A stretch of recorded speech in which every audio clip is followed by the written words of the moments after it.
Hello, so we are back.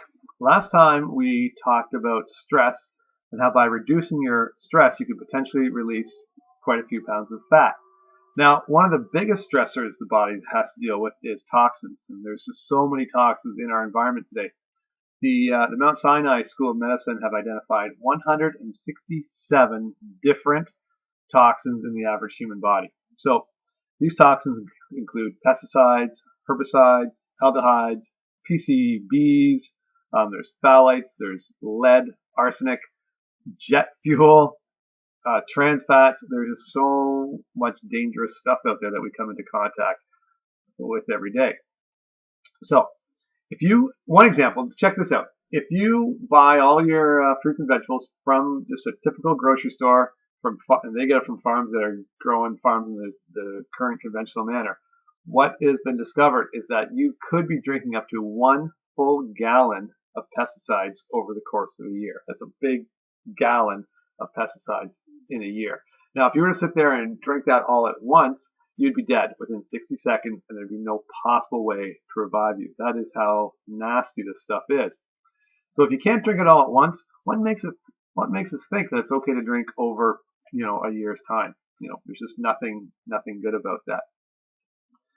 Now, where do these pesticides come from? Well, they were actually discovered in World War II when they noticed that the chemicals that we're using killed all of the insects that were in the trenches. So after the war, they had all these chemicals left over, didn't know what to do with them. They said, hey, you know what? Why don't we just water them down a bit, spray them on our crops, that'll kill all the insects, and then we'll have nice, healthy vegetables that weren't consumed by the various pests. So that's, from like chemical warfare, we now have things to treat our crops, and that can't be good. So our bodies are actually designed to deal with toxins. Okay, what happens is that's what the liver is for. The liver is a detoxifying organ. But the problem is our liver was designed over 100,000 years ago. These pesticides and herbicides and phthalates and jet fuels and stuff, they're like 70 years old. So just like on your computer when you have to update regularly to stay with the new current trends and developments, we should be doing that with our livers, but we don't. There is no program updates for our liver. So when these pesticides pass through the liver says, oh, we should detoxify this, but we can't recognize it. We don't have the code for that. We don't know what it is. The liver just lets that toxin pass through the body.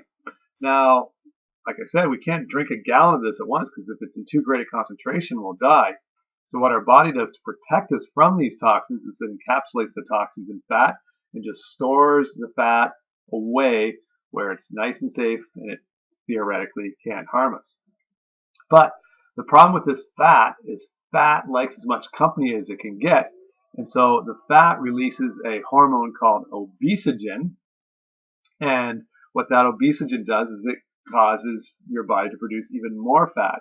And not only that, but the obesogen is an irritant to the immune system. So it's one of the things that lights up your immune system, increases that immune system hyperactivity.